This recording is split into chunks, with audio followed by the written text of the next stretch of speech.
नमस्कार किसान भाइयों, मैं वीरेशक वीएस एग्री हेल्पिंग चैनल के माध्यम से आज हम फिर से आपके लिए एक नई जानकारी और नए दिन की शुरुआत में हम लेके आए हैं। तो चलिए किसान भाइयों, आज हम जानकारी देते हैं NPK 0050 के बारे में। किसान भाइयों, आज हम जानेंगे NPK 0050 के बारे में, हमें किस समय इसको लगाना चाहिए। हमारे बहुत सारे किसान भाई हैं जो परेशान रहते हैं कि हमें किस समय इसको अप्लाई करना चाहिए फसल के अंदर, और क्या क्या हमें इससे फ़ायदे मिलते हैं और कितनी हमें 1 एकड़ खेत के अंदर डोज देनी चाहिए। चलिए किसान भाइयों, आज हम फुल डिटेल में आपको पूरी तरह से आपको समझाने वाले हैं, पूरी तरह से आपको जानकारी देने वाले हैं। तो किसान भाइयों, अगर वीडियो आपको अच्छी लगे तो प्लीज़ लाइक ज़रूर कीजिएगा, आपको वीडियो पूरा बहुत ही ज़्यादा इंटरेस्ट आएगा देखने में। चलिए किसान भाइयों, सबसे पहले जानते हैं NPK 0050 के बारे में और उसके बाद में जानेंगे हम डोज के बारे में। तो सबसे पहले जानते हैं हम आज टाइमिंग के बारे में। तो किस समय हमें इसको अप्लाई करनी चाहिए आलू की फसल में। अभी देख पा रहे होंगे कि किसान भाइयों, ज़्यादातर हमारी आलू की फसलें हैं तो वो 80 दिन से प्लस पहुंच चुकी हैं। कहने का मतलब कि हमारी 80 दिन, 85 दिन या 90 दिन के लमसम में आलू की फसल चल रही है। तो ये समय होता है हमें 0050 का इस्तेमाल करने का।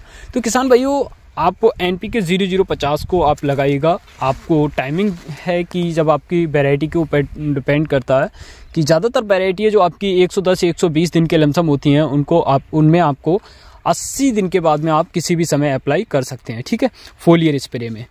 ठीक है, तो अगर आप 80 दिन के बाद में किसी भी समय आप इसको इस्तेमाल कर सकते हैं। और किसान भाइयों, कुछ वैरायटियाँ कम टाइमिंग की होती है तो उनमें उसी हिसाब से आप 10-5 दिन का हेरफेर पड़ सकता है, तो उसमें थोड़ा सा आप कम ज़्यादा भी कर सकते हैं। ठीक है, तो सबसे मेन आपको किसान भाइयों इसमें है क्या कि आपको जब आपकी आलू की फसल 80 दिन की लमसम हो जाए, उसके बाद में आप इसको किसी भी समय 80 दिन के बाद में इस्तेमाल कर सकते हैं। ठीक है, अब किसान भाइयों, इसके हमें फ़ायदे क्या होते हैं इसके बारे में फुल डिटेल में हम जानते हैं। तो किसान भाइयों, इसमें नाइट्रोजन होती है। सबसे पहले नाइट्रोजन जो होती है वो कितने परसेंट होती है? 0%। नाइट्रोजन का किसान भाइयों इसमें क्या काम होता है? नाइट्रोजन का काम होता है कि पौधे की वेजिटेटिव ग्रोथ को बढ़ाने का। वेजिटेटिव ग्रोथ कहने का मतलब कि इसकी हाइट को बढ़ाने का काम होता है। किसका? नाइट्रोजन का, जो आप यूरिया देते हैं। ठीक है, तो इस समय जब हमारी 80 दिन के लमसम फसल पहुंच जाती है तो हमें यहाँ पे क्या है, नाइट्रोजन की कोई आवश्यकता नहीं होती है। उसके बाद में किसान भाइयों, दूसरा हमें इसमें नाइट्रोजन 0% मिली, यानी मतलब यूरिया आपकी 0% मिली। उसके बाद में फास्फोरस किसान भाइयों इसमें होती है 0%। फास्फोरस का मतलब होता है कि आप जो DAP देते हैं या फिर आप सिंगल सुपर फास्फेट देते हैं, उसमें क्या होता है फास्फोरस, तो वो कितनी है? 0%। तो वो भी आपको 0% मिलेगी देखने के लिए, तो उसकी भी कोई आवश्यकता नहीं होती। उसका काम क्या होता है? पौधे की जड़ों को विकास करना और पौधे की हेल्थ बनाना। ठीक है, और भी बहुत सारे काम होते हैं बट ये मेन होते हैं। तो ये हमें 0% मिलती है। उसके बाद में हमें 3rd नंबर पे क्या मिलता है? K, यानी मतलब पोटाश। पोटेशियम हमें कितने % मिलता है? पोटेशियम हमें मिलता है 50%। 50% पोटेशियम मिलता है। इसके हमें क्या क्या फ़ायदे मिलते हैं वो हम आपको आगे बताने वाले हैं। ठीक है, उसके बाद में अदर भी चीज़ें हमें कुछ आपको देखने को मिलेगी इसमें। अदर चीज़ जैसे कि बात करूं तो सल्फ़र आपको इसमें मिलेगी 17.5% में, और प्लस आपको सोडियम मिलेगा। सोडियम प्लांट के लिए कोई ज़्यादा आवश्यकता नहीं होती है सोडियम की, तो प्लांट को कोई ज़रूरत नहीं है सोडियम हो या ना हो। ठीक है, उसके बाद में किसान भाइयों हम बात करते हैं, इसमें बहुत सारी चीज़ें आपको मिल ही रही हैं, जैसे नाइट्रोजन 0% है, फास्फोरस 0% है, और पोटास आपको मिल रही है, प्लस आपको सल्फर भी मिल रही है। तो ये 2 चीज़ें आपको बहुत ही ज़रूरी होती हैं।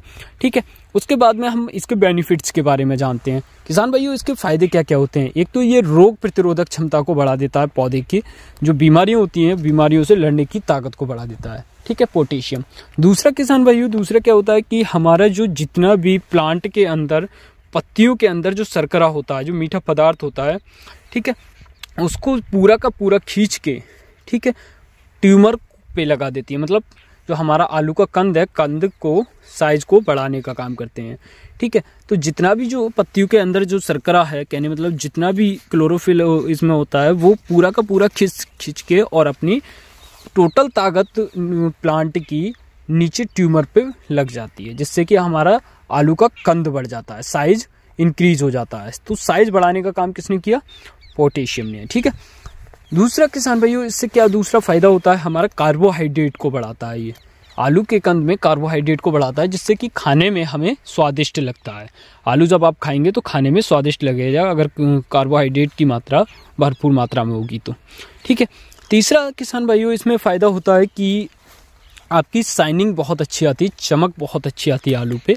अगर पोटेशियम की मात्रा फुल मिल जाती है पौधे और ट्यूमर के लिए तो आपको शाइनिंग बहुत अच्छी देखने को मिलेगी। और चौथा बात करें तो किसान भाइयों इसमें वज़न में आपको बहुत अंतर देखने को मिलेगा। जहाँ पोटेशियम की फुल मात्रा मिलती है वहाँ पे आपको वज़न बहुत अच्छा, वेट में बहुत अंतर मिलेगा, मतलब बहुत ज़्यादा होगा वज़न। ठीक है। उसके बाद में किसान भाइयों बात करेंगे कि जो आप स्टोरेज क्षमता को बढ़ा देता है, मतलब आप स्टॉक करते हो कहीं पे गोदाम वगैरह में तो वहाँ पे क्या है स्टोरेज क्षमता को बढ़ा देता है। ठीक है। दूसरा फिर इसमें बात करते हैं किसान भाइयों, सल्फर इसमें जो होता है उसका काम होता है कि स्टोरेज, एक तो क्षमता बढ़ गई उससे, प्लस आपका जो पाउडरी मिल्ड्यू जो बीमारी आती है, आपने देखा है पत्तियों पे पाउडरी मिल्ड्यू, मैं आपको वीडियो में दिखा रहा हूँ कि पाउडरी मिल्ड्यू को बहुत अच्छी तरीके से ये कंट्रोल करने का काम करता है सल्फर। ठीक है। तो इससे हमें ये बहुत सारे बेनिफिट देखने को मिलेंगे, बहुत सारे फ़ायदे मिलते हैं फसल के अंदर। और इसको लगाने से हमारा साइज भी बढ़ेगा, शाइनिंग भी बहुत अच्छी आएगी, वज़न में भी अंतर आएगा, रोगों से लड़ने की क्षमता बढ़ेगी। इस तरह बहुत सारी चीज़ों में बदलाव आपको देखते हुए नज़र आएंगे। ठीक है। फिर उसके बाद में किसान भाइयों बात करते हैं इसके डोज के बारे में। तो डोज की बात करेंगे किसान भाइयों, इसको अगर आप फोलियर स्प्रे में दे रहे हैं तो फोलियर स्प्रे में आपको देना है किसान भाइयों 1 से 2 केजी प्रति एकड़ के हिसाब से। ठीक है। 1 से 2 किलो प्रति एकड़ के हिसाब से दे सकते हैं। जिस तरह का आपके पौधे में आपकी खेत में जिस तरह का पौधे की क्वालिटी है उसी हिसाब से आप इसकी डोज दीजिएगा। ठीक है। पौधा अगर आपके खेत में भरपूर है तो आप 2 किलो प्रति एकड़ के हिसाब से लगा दीजिए, और अगर पौधा डाउन है आपके खेत के अंदर तो आप 1 किलो प्रति एकड़ के ही हिसाब से लगाइएगा। ठीक है।